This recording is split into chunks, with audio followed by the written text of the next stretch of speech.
നിയമസഭാ തെരഞ്ഞെടുപ്പിന് മുമ്പായിട്ട് ചില പ്രചരണ തന്ത്രങ്ങൾ എല്ലാ പാർട്ടികളും നടത്താറുണ്ട്. അതുപോലെ തന്നെ കോൺഗ്രസിന്റെ സമരാഗ്നി എന്ന് പറഞ്ഞ ഒരു വീഡിയോ തയ്യാറാക്കിയിരുന്നു. ഈ വീഡിയോയിൽ കണ്ണൂർ രാഷ്ട്രീയമാണ് പ്രധാനമായിട്ടും ചർച്ച ചെയ്യുന്നത്. അതിൽ തന്നെ പിണറായി വിജയൻ എന്ന് പറയുന്ന CPMന്റെ നേതാവിന്റെ വളർച്ചയുടെ ഘട്ടം, ആ ഘട്ടത്തെ കൃത്യമായി പ്രതിരോധിക്കുന്നത് കെ സുധാകരൻ എന്ന് പറയുന്ന കോൺഗ്രസ് നേതാവാണ്. ഇക്കാര്യങ്ങൾ കെ സുധാകരൻ വളരെ കൃത്യമായിട്ട് പറയുന്നു. അപ്പോൾ കണ്ണൂരിലെ ഈ അക്രമ രാഷ്ട്രീയത്തിന്റെ കാര്യങ്ങളെല്ലാം ഉൾപ്പെടുത്തിക്കൊണ്ടുള്ള ഈ സമരാഗ്നി ഒരു പ്രൊമോഷണൽ വീഡിയോ ആണ്. പക്ഷേ ഇത് പബ്ലിഷ് ചെയ്യാനായിട്ട് VD സതീശൻ എന്ന് പറയുന്ന കോൺഗ്രസിന്റെ പ്രതിപക്ഷ നേതാവ് സമ്മതിച്ചിട്ടില്ല. ഈ വീഡിയോയിൽ പ്രൊജക്റ്റ് ചെയ്യപ്പെടുന്നത് കെ സുധാകരൻ എന്ന് പറയുന്ന കോൺഗ്രസ് നേതാവാണ്. അപ്പോൾ തെരഞ്ഞെടുപ്പിന് എത്രയോ കാലം മുമ്പ് കെ സുധാകരനെ വെട്ടി ഒതുക്കാനുള്ള പദ്ധതികൾ ഈ VD സതീശൻ ആസൂത്രണം ചെയ്തു എന്നാണ് മനസ്സിലാകുന്നത്. ഇപ്പോൾ ഈ 13-14 മിനിറ്റുള്ള വീഡിയോയിലെ കുറച്ച് ഭാഗം ABC ന്യൂസിന് കിട്ടിയിട്ടുണ്ട്. അപ്പോൾ ABC ന്യൂസ് ആദ്യം തന്നെ കെ സുധാകരൻ പറയുന്നത് എന്താണെന്ന് നിങ്ങളെ കേൾപ്പിക്കാം. ഞാൻ DCCയുടെ പ്രസിഡന്റ് ആയിരുന്നു 10-14 വർഷക്കാലം. ആ കാലയളവിൽ എൻ്റെ ജില്ലയിൽ എൻ്റെ ഇടതും വലതും നിന്ന 28ഓളം ചെറുപ്പക്കാരെ വെട്ടി നുറുക്കി ആ മൃതദേഹങ്ങളെല്ലാം പോസ്റ്റ്മോർട്ടം കഴിഞ്ഞ് കോഴിക്കോട് മെഡിക്കൽ കോളേജിൽ നിന്ന് പോസ്റ്റ്മോർട്ടം കഴിഞ്ഞ് മാഹിപ്പുഴയുടെ തീരത്ത് വെച്ച് ഏറ്റെടുത്തവരാണ് ഞാൻ. ഇതിനകത്ത് കൊലപാതക രാഷ്ട്രീയമാണ് ചർച്ച ചെയ്യപ്പെടുന്നത്. അതായത് ഏതാണ്ട് 240ഓളം കൊലപാതകങ്ങൾ ഇതിനകത്ത് പറയുന്നുണ്ട് ഒരു നിശ്ചിത കാലയളവിൽ. അതായത് പിണറായിക്ക് ശേഷം എല്ലാ പാർട്ടിക്കാരും എന്ന് പറഞ്ഞാൽ പ്രധാനമായിട്ടും RSSും BJPയും അല്ലെങ്കിൽ അതിനകത്ത് മേൽക്കോയ്മ CPMന് തന്നെയാണ്. അതിന്റെ നേതൃത്വം, അതിന്റെ തുടക്കം പിണറായി ആണെന്നാണ് പറയുന്നത്. അപ്പം ഈ അക്രമ രാഷ്ട്രീയവും അല്ലെങ്കിൽ ഈ പറയുന്ന 69-ന് മുമ്പുള്ള ഒരു സൈലന്റ് ആയിട്ടുള്ള കണ്ണൂർ, നെയ്ത്തുകാരന്റെ കണ്ണൂർ, അല്ലെങ്കിൽ കേരളത്തനിമയുടെ കണ്ണൂർ, അല്ലെങ്കിൽ അത്തരത്തിലൊരു കണ്ണൂരിനെ, അല്ലെങ്കിൽ അതിനു മുമ്പുണ്ട് AK ഗോപാലനും പാർട്ടിയുടെ പ്രധാനപ്പെട്ട നമ്മൾ ഇന്നും ബഹുമാനത്തോടു കൂടി കാണുന്ന ആൾക്കാർ കൊണ്ടുപോയ തലത്തിൽ നിന്നും ഒരു സ്റ്റാലിനിസ്റ്റ് സ്റ്റൈലിലേക്ക് പാർട്ടിയെ കൊണ്ടുപോകുന്നത് വാടിക്കൽ രാമകൃഷ്ണൻ അല്ലേ എന്ന് പറഞ്ഞാൽ അത് മഴുകൊണ്ട് വെട്ടിക്കൊന്ന് കേസ്. അതിനകത്ത് 1-ാം പ്രതി പിണറായി വിജയനാണെന്നാണ് പറയുന്നത്. അതൊന്നും അദ്ദേഹം രക്ഷപ്പെടുകയൊക്കെ ചെയ്തു. അപ്പം ഇതിനകത്ത് നമ്മൾ പ്രധാനപ്പെട്ട അതിനകത്ത് ക്രൂരതയുടെ രാഷ്ട്രീയം, അല്ലെങ്കിൽ മകൻ നഷ്ടപ്പെടുന്ന അമ്മ, ഭാര്യ നഷ്ടപ്പെടുന്ന ഭർത്താവ് നഷ്ടപ്പെടുന്ന ഭാര്യ, അല്ലെങ്കിൽ കുഞ്ഞുങ്ങൾക്ക് അച്ഛൻ നഷ്ടപ്പെടുന്നു, അനാഥമാകുന്നു, അതൊന്നും വിഷയമല്ലാതെ വെട്ടിപ്പിടിച്ചുകൊണ്ട് ഒരുപക്ഷെ പാർട്ടിക്കകത്തുള്ള ആൾക്കാരെ പോലും എതിരായിട്ട് നിൽക്കുന്നവനെ വെട്ടിക്കൊന്നിട്ട് മറ്റ് പാർട്ടിക്കാരൻ്റെ കെയർ ഓഫിൽ വെക്കുന്ന ഒരു രാഷ്ട്രീയം അത് തുറന്നു കാണിക്കുന്നു. അതാണ് പിണറായി വിജയൻ. പിണറായി വിജയൻ എന്ന് പറയുന്ന രാഷ്ട്രീയക്കാരൻ 10 കൊല്ലം കൊണ്ട് ഭരിക്കുമ്പോൾ അയാൾ എന്ത് ചെയ്തു? അതിനകത്ത് നിന്നവർ, പിണറായിയുടെ CPMുമായിട്ട് നിന്നവർ, അതായത് കൃത്യമായ കമ്മ്യൂണിസ്റ്റുകാർ ഉൾപ്പെടെയുള്ളവർ പറയുന്ന ഒരു കൃത്യമായ വീഡിയോ, ആ വീഡിയോക്കകത്ത് അവിടെ അതിനെ അതിജീവിക്കാൻ ജീവിതവും ജീവനും കളഞ്ഞ് നിന്ന സുധാകരൻ, അതായത് കെ സുധാകരൻ, ആ കെ സുധാകരൻ അതിനുവേണ്ടി നിൽക്കുമ്പോൾ അദ്ദേഹത്തിന് 3 വട്ടം അദ്ദേഹത്തിനെതിരെ വധശ്രമം നടക്കുന്നതായിട്ടാണ് അദ്ദേഹം തന്നെ വെളിപ്പെടുന്നത്. അതിനകത്ത് ഇദ്ദേഹത്തിന്റെ വട്ടം നിന്ന 28, സാറേ വിശ്വസിക്കാൻ പറ്റുന്നില്ല, 28 പേരെ കൊന്നുകളഞ്ഞു. ഇദ്ദേഹത്തിന്റെ വട്ടം നിന്ന ആ 28 പേരുടെയും വീടിനും ജീവിതത്തിനും വേണ്ടി നിന്നു കൊടുത്ത ആളാണ് ഇദ്ദേഹം. അപ്പം എത്ര പറയുമ്പോഴും, എന്ത് രാഷ്ട്രീയമാണെന്ന് പറയുമ്പോഴും നമുക്ക് അതിന്റെ വ്യക്തത വരുത്തി കേൾക്കുമ്പോൾ, അയാൾ പറയുമ്പോൾ ഇത്രയും റിസ്ക് എടുക്കുന്ന ഒരു മനുഷ്യൻ കിടന്നുറങ്ങാൻ, മനസ്സമാധാനത്തെ കിടന്നുറങ്ങാൻ പറ്റത്തില്ല, മനസ്സമാധാനത്തെ യാത്ര ചെയ്യാൻ പറ്റത്തില്ല, ഒരു മനസ്സമാധാനത്തെ എവിടെങ്കിലും നിന്ന് ഒരു പരിപാടി പങ്കെടുക്കാൻ പറ്റത്തില്ല. കണ്ണൂരെ പൊളിറ്റിക്സ് അറിയാമല്ലോ, അത് പുറകിൽ നിന്ന് എറിയുകയാണ് ബോംബ്. എറിഞ്ഞ ബോംബ് അദ്ദേഹത്തിന്റെ ആയുസിന്റെ വലിപ്പം കൊണ്ട്, അല്ലെങ്കിൽ പലരുടെയും കൃത്യമായ ഇടപെടിയിൽ കൊണ്ട് മാത്രം തലനാരിഴയ്ക്ക് രക്ഷപ്പെടുന്ന ഒരു കൃത്യമായ വീഡിയോ, അല്ലെങ്കിൽ ഇതാണ് കണ്ണൂർ പൊളിറ്റിക്സ്, ഇതാണ് കേരളം ഭരിക്കുന്നവരുടെ രീതി, ഇതായിരുന്നു, ഇങ്ങനെയാണ് ഇവർ കേരളത്തിൽ അധികാരത്തിൽ, ഇങ്ങനെയാണ് ഇവർ നേതാവായത് എന്ന് വരുന്ന ഒരു വീഡിയോ സമരാഗ്നി എന്ന് പറയുന്ന പരിപാടിയിലൂടെ തയ്യാറാക്കിയത് അല്ലെങ്കിൽ അത് വേണ്ടാന്ന് തീരുമാനിക്കുക. എന്തിന്? സുധാകരനെ ഹൈപ്പി, അല്ലെങ്കിൽ അതിനകത്ത് പ്രൊജക്ഷൻ വരുന്നു, കോൺഗ്രസിനകത്ത് സുധാകരന്റെ പങ്ക് വരുന്നു. അപ്പോൾ സുധാകരനെ ഒതുക്കാൻ വളരെ കാലയെ കൂട്ടി തന്നെ VD സതീശൻ തീരുമാനിച്ചിരിക്കുന്നു. ഇതിനകത്ത് പ്രധാനപ്പെട്ട ശത്രുവായിട്ടുള്ള പിണറായി വിജയനെയും CPMനെയും തീർത്തും, അല്ലെങ്കിൽ ജനങ്ങൾക്ക് മനസ്സിലാക്കി കൊടുക്കാൻ പ്രാപ്തമായിട്ട്, അതിന് അത്ര വൃത്തിയായിട്ട് കൃത്യമായിട്ട് എടുത്തിരിക്കുന്ന ഒരു വീഡിയോയ്ക്കകത്ത് ഇതിനകത്ത് കോൺഗ്രസിന്റെ പങ്കും അല്ലെങ്കിൽ സുധാകരന്റെ പങ്കും, കണ്ണൂരിൽ കോൺഗ്രസ്സുകാർക്ക് സുധാകരൻ എന്ത് ചെയ്തു, അല്ലെങ്കിൽ ജീവൻ പണയം വെച്ച് നിന്നു എന്നുള്ളത് കാണിക്കുന്നത് കൊണ്ട് സുധാകരനെ ഇല്ലായ്മ, അല്ലെങ്കിൽ സുധാകരൻ വലുതാവണ്ട, വളരണ്ട, നാളെ കാലത്തെ ഉണ്ടാവണ്ട, അല്ലെങ്കിൽ ഇതുപോലെ മുഖ്യമന്ത്രിയായിട്ടോ നിയമസഭാ തെരഞ്ഞെടുപ്പിലോ അയാളുടെ പേര് വേണ്ട എന്ന് തീരുമാനിച്ച് വെട്ടിക്കളഞ്ഞിരിക്കുന്ന, അതായത് ചതി, വളരെ കൃത്യമായിട്ട് നേരത്തെ തന്നെ തുടങ്ങിയിരുന്നു. പിണറായിയോട് പോലും കൂട്ടുപിടിച്ചെന്ന് പറഞ്ഞാൽ ഇതിനകത്ത് പിണറായിക്കാണല്ലോ ഗുണം. പിണറായിക്ക് ഗുണമായാൽ പോലും സുധാകരന് ഗുണമാകണ്ട എന്ന് തീരുമാനിക്കുന്ന ഒരു പ്രതിപക്ഷവും ഒരു കോൺഗ്രസും ഒരു പ്രതിപക്ഷ നേതാവും. ഈ സത്യത്തിൽ ഈ പറയുന്ന കെ സുധാകരൻ പറയുന്നത് നമ്മൾ ഒന്നുകൂടെ കേൾക്കണം. കാരണം 3 തവണയാണ് തന്നെ കൊലപ്പെടുത്താൻ ശ്രമിച്ചത്. താൻ എപ്പോഴും കാറിൽ സഞ്ചരിക്കുമ്പോൾ പുറകിൽ വെക്കുന്ന ഒരു ചെറിയ സൂട്ട് കേസ് പോലുള്ള ഒരു ബാഗുണ്ട്. ആ ബാഗ് ഇല്ലായിരുന്നെങ്കിൽ തൻ്റെ തല പൊട്ടിത്തെറിച്ച് പോയനെ എന്ന് കെ സുധാകരൻ തന്നെ പറയാണ്. പക്ഷെ എങ്ങനെ കാണാം ഇതിനെ? ഈ വി ഡി സതീശനും കെ സുധാകരനും തമ്മിലുള്ള രാഷ്ട്രീയത്തിലെ ഒരു മെയ് വഴക്ക നമുക്കറിയാം. അത് ഒത്തുപോകുന്ന ഒന്നല്ല. അതിന് പ്രത്യേകിച്ച് രണ്ടും 2 കൾച്ചറാണ്. ഒന്ന് ഈ ആശയങ്ങൾ, തന്ത്രങ്ങൾ, ഒപ്പം ജനസേവനത്തിൻ്റെ ഈ ജീവകാരുണ്യ പ്രവർത്തനങ്ങൾ, അതൊക്കെയാണ് ഈ സതീശൻ്റെ ഒരു രാഷ്ട്രീയം. ജനസേവനം പോലും എങ്ങനെയാണ് സമർത്ഥമായിട്ട് രാഷ്ട്രീയമായി ഉപയോഗിക്കുക, ജനങ്ങളുടെ ക്രൗഡ് ഫണ്ടിങ് എങ്ങനെയാണ് ഒരു മണ്ഡലത്തിൻ്റെ വികസനത്തിന് ഉപയോഗിക്കുക എന്നുള്ളതിനൊക്കെയുള്ള മാതൃകയാണ് സത്യത്തിൽ സതീശൻ ഒരിക്കലും ഒരു സമരമുഖത്ത് പോയി ഒരു കൊലപാതകത്തിൽ ഒരു അക്രമത്തിന് നേതൃത്വം നൽകിയാൽ അക്രമം നടക്കുന്ന ഒരു സമരഭൂമിയിൽ ചെന്നിട്ട് അക്രമം ഏറ്റുവാങ്ങുക, അങ്ങനെ ഒരു ഒരു ഒരു ഒരു സമരത്തിലൂടെ വന്ന നേതാവല്ല വി ഡി സതീശൻ. ആശയത്തിലൂടെയും തന്ത്രങ്ങളിലൂടെയൊക്കെ വന്ന നേതാവാണ്. കെ സുധാകരൻ അങ്ങനെ അല്ലല്ലോ. കെ സുധാകരൻ്റെ വരവ് തന്നെ വേറെ. കാരണം രണ്ടും 2 പ്രദേശം തന്നെയാണ്. അത് കണ്ണൂരല്ല സത്യത്തിൽ എറണാകുളം, കണ്ണൂരല്ല പറവൂർ. അത് രണ്ടും 2 ലോകങ്ങളാണ്. വളരെ ഇതിനകത്ത് ഒരു കാര്യം ഇടയ്ക്ക് ഇറങ്ങുന്നു സാറേ, അതിനകത്ത് വല്ലാത്തൊരു കാര്യം നമ്മൾ ഈ വീഡിയോയ്ക്കകത്ത് പഠിക്കുമ്പോൾ അവിടുത്തെ ആൾക്കാർ പറയുമ്പോൾ മനസ്സിലാവുന്നുണ്ട്. കണ്ണൂർ പിണറായി വന്നതിന് ശേഷം തീരുമാനിക്കുന്നത് എങ്ങനെയാണ്? പല മുനിസിപ്പാലിറ്റിയിലും ഇപ്പം മറ്റ് പല പാർട്ടികൾക്ക് നോമിനേഷൻ കൊടുക്കാനും അല്ല, ജനാധിപത്യം വേണ്ട സ്റ്റാലിനിസ്റ്റ് ശൈലിയിൽ ബാക്കിയുള്ളവരെ മൊത്തം തീർത്ത് അവരുടെ മാത്രം ഒരു ലോകത്തിലേക്ക് ആ പ്രദേശത്തെ കൊണ്ടുപോകാനാണ് തീരുമാനിച്ചിരുന്നത്. അതിനകത്ത് അതിന് മാറ്റം വരുത്തുന്ന ആളായിട്ട് മാറുമല്ലേ ഒരു പക്ഷേ ഈ സുധാകരൻ, കോൺഗ്രസിന്റെ. അതിനുശേഷമായിരിക്കും RSSകാരന് പോലും അവിടെ ഒരു അല്ലെങ്കിൽ ആ ഒരു സ്പേസ് ഉണ്ടായത്. അപ്പം അത് വല്ലാത്തൊരു സാധനം. RSSന്റെ സത്യത്തിൽ കണ്ണൂരിലെ കൊലപാതക പരമ്പര തുടങ്ങുന്നത് ഗണേഷ് ബീഡി തൊഴിലാളികളും ഗണേഷ് ബീഡി കമ്പനി മുതലാളിയും ഇപ്പുറത്ത് ദിനേശ് ബീഡി വരുമ്പോഴൊക്കെയുള്ള സത്യത്തിൽ അത്തരത്തിലുള്ള ഒരു മുതലാളി പോരിലൂടെയാണ് തുടക്കം. കർണാടകയിൽ നിന്ന് മംഗലാപുരത്ത് നിന്നൊക്കെ ഗുണ്ടകൾ വന്നിട്ടാണ് കണ്ണൂരിൽ ആദ്യത്തെ അക്രമം തുടങ്ങുന്നതൊക്കെ ശരിയാണ്. പക്ഷെ അവർക്ക് പോലും ലെജിറ്റിമസി കൊടുത്തു. ഈ വരുന്ന ഗുണ്ടകൾ ഇപ്പോൾ ഇന്ന് എന്തായി? തൊഴിലാളികളുടെ പാർട്ടി ശക്തിപ്പെട്ടു വന്ന, പാർട്ടി സ്ഥാപിച്ചെടുത്ത ഒരു ജില്ല അല്ലെങ്കിൽ ഒരു പ്രദേശം മുഴുവൻ ഇപ്പോൾ ഗുണ്ടകളുടെ നാടായി മാറിയില്ലേ, തൊഴിലാളികളുടെ നാട്. അതുകൊണ്ട് തന്നെ ഇപ്പോൾ AKGയുടെ സാറ് പറഞ്ഞല്ലോ, AKGയുടെ ഒരു പാരമ്പര്യത്തിലുള്ള പാർട്ടി അല്ലെങ്കിൽ AKGയുടെ ശിഷ്യന്മാരായിട്ട് ആ സംസ്കാരം പഠിച്ച നേതൃത്വം എത്ര പേരുണ്ട് ഇന്ന് കണ്ണൂർ? അതാണ് കണ്ണൂരിലെ പ്രശ്നം. അപ്പോൾ ഇതിൽ ഈ രണ്ടും 2 കൾച്ചറാണ്, 2 പൊളിറ്റിക്കൽ കൾച്ചറാണ്.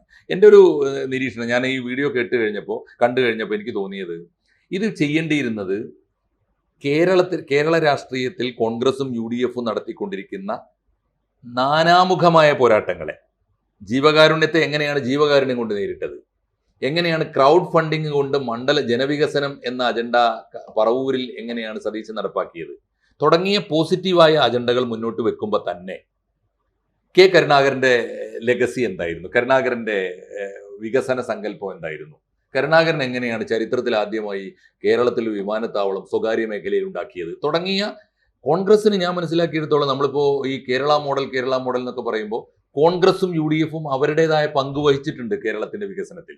ആ മാതൃക പിന്നീട് പലതും ഇടതുപക്ഷം കൈപ്പറ്റിയിട്ട് ഇടതുപക്ഷം സ്വന്തമാക്കിയിട്ടേ ഉള്ളൂ. പരിയാരം മെഡിക്കൽ കോളേജ് ആരാണ് ഉണ്ടാക്കിയത്? അത് പിന്നീട് ഏറ്റെടുത്ത് ഞങ്ങളുടേതാക്കി തീർക്കുകയാണല്ലോ. അപ്പോൾ സത്യത്തിൽ ഈ കോൺഗ്രസിനും UDFിനും കേരളത്തിൽ ഒരു വികസന മാതൃകയുണ്ട്. അത് നാനാമുഖമാണ്. കരുണാകരൻ്റേതല്ല സതീശൻ്റേതല്ല ഉമ്മൻചാണ്ടിയുടേതല്ല കെ സുധാകരൻ്റെ. തീർച്ചയായിട്ടും ഇതിനൊക്കെ വ്യത്യസ്തമായ മാർഗമുണ്ട്. ഇതെല്ലാം കൂടിച്ചേർന്ന ഒരു വീഡിയോ ഇറക്കുകയോ അല്ലെങ്കിൽ കണ്ണൂരിനൊന്ന്, കുടുംബങ്ങൾക്ക് നഷ്ടം, പാർട്ടിക്ക് നഷ്ടം, ഇതെല്ലാം ഉണ്ടാക്കിയിട്ടു കണ്ണൂരിലെ ചെറുപ്പക്കാർ, കണ്ണൂരിലെ പ്രവർത്തകന്മാർ കോൺഗ്രസ് പ്രസ്ഥാനത്തിന് വേണ്ടി വീറോടെ മുൻപോട്ട് വന്നു എന്നതാണ് ചരിത്രം. ഇതിനകത്ത് അതല്ല നമ്മൾ കാണുന്നത്. ഇതിനകത്ത് വികസന മാതൃകയോ അല്ലെങ്കിൽ സതീശൻ വികസനത്തിനകത്ത് പുറകിലാണെന്നോ കരുണാകരന്റെ വികസനം കേരളത്തിൽ മോശമാണെന്നോ അല്ലെങ്കിൽ അതിന്റെ തുടർച്ചയെന്നോ ഉള്ളതല്ല. ഒരു പ്രദേശത്ത് ജനാധിപത്യ സംവിധാനത്തിൽ കൂടി ഇരിക്കേണ്ട ഒരു പ്രദേശം, കേരളത്തിലെ ഒരു പ്രദേശം ജനാധിപത്യത്തെ കടന്നു കയറ്റാനോ അല്ലെങ്കിൽ അത് പറയാനോ അതിന് അവസരം ഇല്ലാതാക്കുന്ന രീതിയിലേക്കുള്ള ഒരു പൊളിറ്റിക്സിനെ ആ പ്രദേശത്ത് തിരിച്ചു കൊണ്ടുവരാൻ നട്ടലുള്ള ഒരാൾ വന്നു. അയാളുടെ കാര്യം അല്ലെങ്കിൽ പിണറായി വിജയൻ ഇങ്ങനെയായിരുന്നു. അതിനകത്ത് ആ പിണറായി വിജയന്റെ തട്ടകത്തിൽ പിണറായി തുടങ്ങിയത് എവിടുന്ന? പിണറായി തുടങ്ങിയത് കണ്ണൂരിൽ നിന്നാ സാറേ. പിണറായി ഇപ്പോഴാണ് കേരളത്തിന്റെ മുഖ്യമന്ത്രിയായത്. ആ കണ്ണൂരിൽ നിന്നുള്ള തുടക്കം 70കളിൽ ആ കണ്ണൂരിനെ നശിപ്പിച്ച്, ആ നാടിനെ നശിപ്പിച്ച്, ആ നാട്ടിലുള്ള ആൾക്കാരെ കൊന്ന് സമാധാനമില്ലാതാക്കി അയാൾ കേരള പൊളിറ്റിക്സിലേക്ക് വരുന്ന കാര്യം പറയുമ്പോൾ അതിന് തടയാൻ നിന്ന ആൾ കേരളത്തിൽ ഒരാൾ മാത്രമാണ്. അത് കരുണാകരന് പോലും പങ്കില്ല. കണ്ണൂര് അതിനകത്ത് നിന്നതിനകത്ത് ഇദ്ദേഹമാണ് രണ്ടും കൽപ്പിച്ചു നിന്നത്, ജീവൻ പണയം വെച്ച് നിന്നത്, കൂടെ നിന്നവരെ എല്ലാം ബലി കൊടുത്തു നിന്നത്. ആ കാര്യമാണ് പറഞ്ഞത്. ആ കാര്യം വെളി കൊണ്ടുവരുന്നതിന് തടസ്സം നിന്ന ആളാണ് സതീശൻ, അല്ല കോൺഗ്രസ്. അതാണ് പറഞ്ഞത്. ഞാൻ പറഞ്ഞു വന്നത് അതാണ്. ഈ വീഡിയോയോട് കേരളത്തിലെ കോൺഗ്രസും UDF-ഉം VD സതീശനും എടുക്കേണ്ടിയിരുന്ന നിലപാട് എന്താണ് എന്നാണ് ഞാൻ പറയാൻ വന്നത്. ഒരു കണ്ണൂർ രാഷ്ട്രീയത്തെ കോൺഗ്രസ്സുകാർക്ക് ജീവിക്കാൻ പറ്റാത്തൊരു നാട്ടിൽ, കോൺഗ്രസ്സുകാർക്കല്ല, ഈവൻ പിണറായി വിജയനോട് വിയോജിക്കുന്ന അല്ലെങ്കിൽ ഔദ്യോഗിക നേതൃത്വത്തോട് വിയോജിക്കുന്ന, പാർട്ടി കമ്മിറ്റിക്കകത്ത് വിയോജിപ്പ് പറഞ്ഞ CPM-മാർക്ക് പോലും നിലനിൽക്കാൻ പറ്റാത്ത ഒരു നാട്ടിൽ എങ്ങനെയാണ് അടിയെ അടികൊണ്ട് നേരിട്ട്? ഗാന്ധിസം അല്ല കണ്ണൂര്, അത് സുധാകരനിസമാണ്. അങ്ങനെ നേരിട്ട് വന്ന ഒരു രീതിയും വേണ്ടിടത്ത് ഞങ്ങൾക്കുണ്ട്. ഇല്ലെങ്കിൽ എന്താ കുഴപ്പമെന്നറിയോ? അത് കാണിച്ചില്ലെങ്കിൽ കണ്ണൂരിലെ ഭാവി തലമുറക്ക് കോൺഗ്രസിൽ വിശ്വാസം അർപ്പിച്ച് നിൽക്കാൻ പറ്റില്ല. അപ്പൊ അത് ആ ഒരു വീഡിയോ വളരെ കൃത്യമായി പ്രചരിപ്പിച്ചുകൊണ്ട് തന്നെ VD സതീശൻ ചെയ്യേണ്ടിയിരുന്നത് വേറെയും വികസന മാതൃകകളുണ്ട്. ഇപ്പൊ കരുണാകരന്റെ മാതൃക ഞാൻ പറഞ്ഞില്ലേ, സ്വകാര്യ പങ്കാളിത്തം, സ്വകാര്യ മെഡിക്കൽ കോളേജ്, സ്വകാര്യ വിമാനത്താവളം, ഇത് കോൺഗ്രസിന്റെ സംഭാവനയാണ് സാറേ. അത് കാണിക്കേണ്ടിയിരുന്നു. അത് കൂടി കാണിച്ചുകൊണ്ടുള്ള വീഡിയോസ് ഒരു 3-4 എണ്ണം ഇറക്കിയിട്ട് ഈ വീഡിയോ കൂടി ജനങ്ങളെ കാണിക്കുകയായിരുന്നു ചെയ്യേണ്ടിയിരുന്നത്. VD സതീശൻ ചെയ്തത്, ഞാൻ പറയുന്നത് ഇതിനെ വ്യക്തിപരമായിട്ടൊന്നും ഞാൻ എടുക്കുന്നില്ല, ആശയപരമായി പ്രചാരണപരമായി VD സതീശൻ കോൺഗ്രസിന്റെ നല്ലൊരു അവസരത്തെ കളഞ്ഞു കുളിക്കാനുണ്ടായത്. ശ്രീ രാജീവൻ എന്ന് പറയുന്ന ചെറുപ്പക്കാരൻ എന്നെ കാണാൻ ഇരിട്ടിയിൽ വന്ന് അദ്ദേഹം എന്നോടൊപ്പം കാറിൽ കയറി സഞ്ചരിക്കാൻ പോകുമ്പോൾ എൻ്റെ വലതുഭാഗത്ത് അദ്ദേഹം ഇരുന്നു. ഞങ്ങൾ പേരാവൂർ ജംഗ്ഷനെത്തി. ഞങ്ങൾ അവിടെ നിന്ന് വലത്തോട്ട് വളഞ്ഞ് രാജീവ് ഗാന്ധി സ്തൂപം ഉദ്ഘാടനം ചെയ്യാൻ വണ്ടി തിരിഞ്ഞപ്പോൾ അവിടെ വെച്ച് എൻ്റെ വണ്ടിക്ക് ബോംബെറിഞ്ഞു. അതുകൊണ്ട് UDF-ന്റെ ലീഡർഷിപ്പ് ശ്രദ്ധിക്കേണ്ടിയിരുന്നത് ഈ വീഡിയോ പൂർണ്ണമായും ജനങ്ങളിലേക്ക് എത്തിക്കണം. 2 കാര്യങ്ങൾ നടക്കും. ഒരുപക്ഷെ K. സുധാകരൻ എന്ന നേതാവ്, കോൺഗ്രസിന്റെ ഇന്നിപ്പോൾ ജീവിച്ചിരിക്കുന്ന തലമുറയിലെ ഏറ്റവും മുതിർന്ന ഒരു നേതാവ്, എങ്ങനെയാണ് കോൺഗ്രസിന്റെ അഹിംസാ രാഷ്ട്രീയത്തിൽ നിന്ന് വ്യതിചലിക്കേണ്ടി വന്നത് എന്തുകൊണ്ടാണെന്ന് ബോധ്യപ്പെടുത്താൻ പറ്റിയ വീഡിയോ ആണിത്. അങ്ങനെയും ഒരു ലീഡർഷിപ്പ് വേണ്ടി വന്നാൽ അതും ഞങ്ങളുടെ വഴിയിലുണ്ട്, ഞങ്ങളുടെ മാർഗത്തിലുണ്ട് എന്ന് കാണിക്കാൻ. അതുകൊണ്ട് സുധാകരനോടുള്ള വിരോധം കൊണ്ട് ഈ വീഡിയോ തമസ്കരിക്കുമ്പോൾ സംഭവിക്കുന്നത് എന്താ? പിണറായി വിജയൻ എന്ന നേതാവ് വളർന്നു വന്ന വഴിയിൽ മുഴുവനും ക്രൈമാണ്. ആ കൈകൾ മുഴുവൻ ചോരക്കറകളാണ്.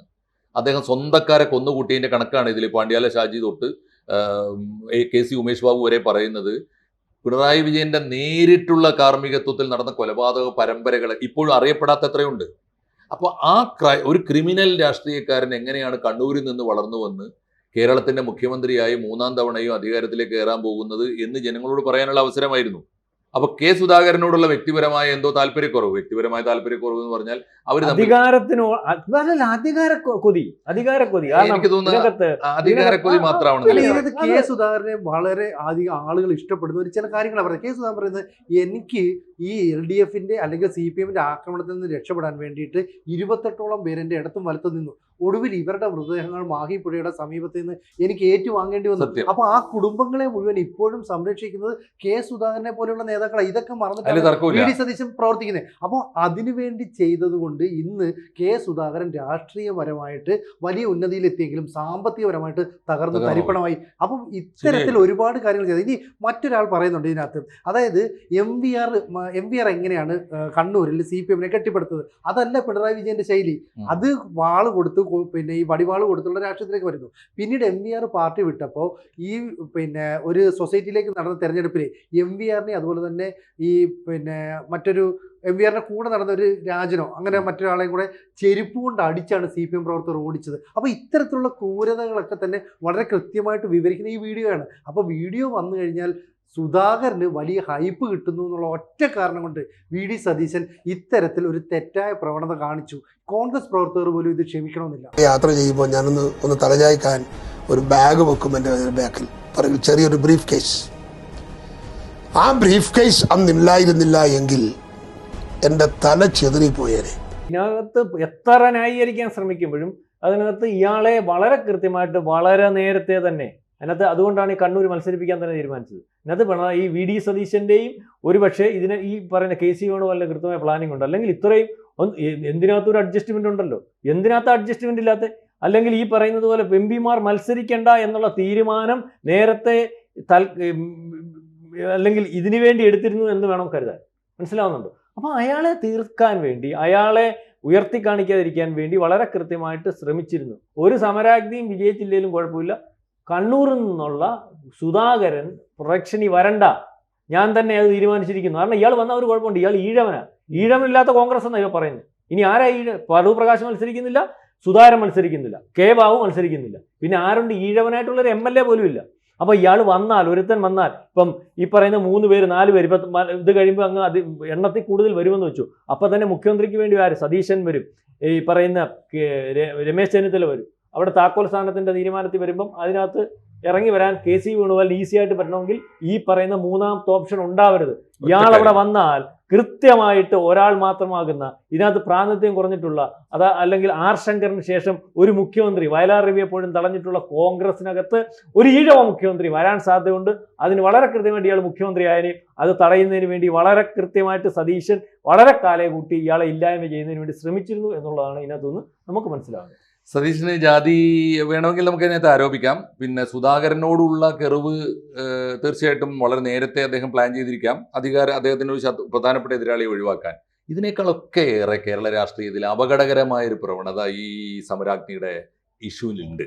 അതെന്താന്ന് വെച്ചാൽ ഇത് ഈ പൊളിറ്റിക്കൽ നെക്സസ് ആണ്. ഉറപ്പിച്ചോളൂ, പിണറായി വിജയന് ഇഷ്ടമില്ലാത്ത ഒരാളെ കേരളത്തിലെ ഒരു പാർട്ടിയിലും സ്ഥാനാർത്ഥിയാവുകയില്ല. അപ്പൊ സാറി പറഞ്ഞതിനകത്തുനിന്ന് പിണറായി വിജയനും വി.ഡി. സതീശനും തമ്മിൽ പരസ്പര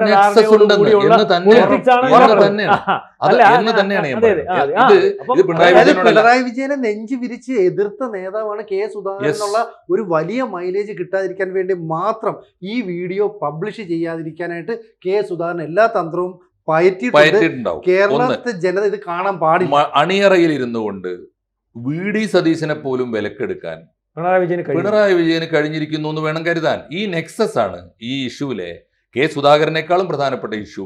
പൊതുജനങ്ങൾക്ക് ജനങ്ങൾ മനസ്സിലാക്കേണ്ടത് എന്നുകൂടി ചേർത്ത് പറയണം. അതായത് മുഖ്യധാരാ മാധ്യമങ്ങൾ പുറത്തുവിടാത്ത ഈ ദൃശ്യങ്ങൾ, അതിനകത്ത് സംഭാഷണങ്ങൾ അടക്കം, അതായത് അവരുടെ ബൈറ്റ്സ് അടക്കം ഇപ്പൊ ABC ലഭ്യമായത് മുഴുവനും നമ്മൾ പ്രേക്ഷകർക്ക് പങ്കെടുത്തു. ഇതുകൊണ്ട് തീരുന്നില്ല. ഇതിന്റെ അടുത്ത ഭാഗത്ത് കൂടുതൽ വിവരങ്ങൾ പ്രേക്ഷകരിലേക്ക് ഞങ്ങൾ എത്തിക്കുന്നു. ജനങ്ങൾ കാണട്ടെ, ജനങ്ങൾ വിലയിരുത്തട്ടെ. കൂടുതൽ വാർത്തകളും വിശേഷങ്ങളും നിങ്ങളിലേക്ക് എത്താൻ ABC മലയാളം സബ്സ്ക്രൈബ് ചെയ്യുക, ബെൽ ബട്ടണും അമർത്തുക.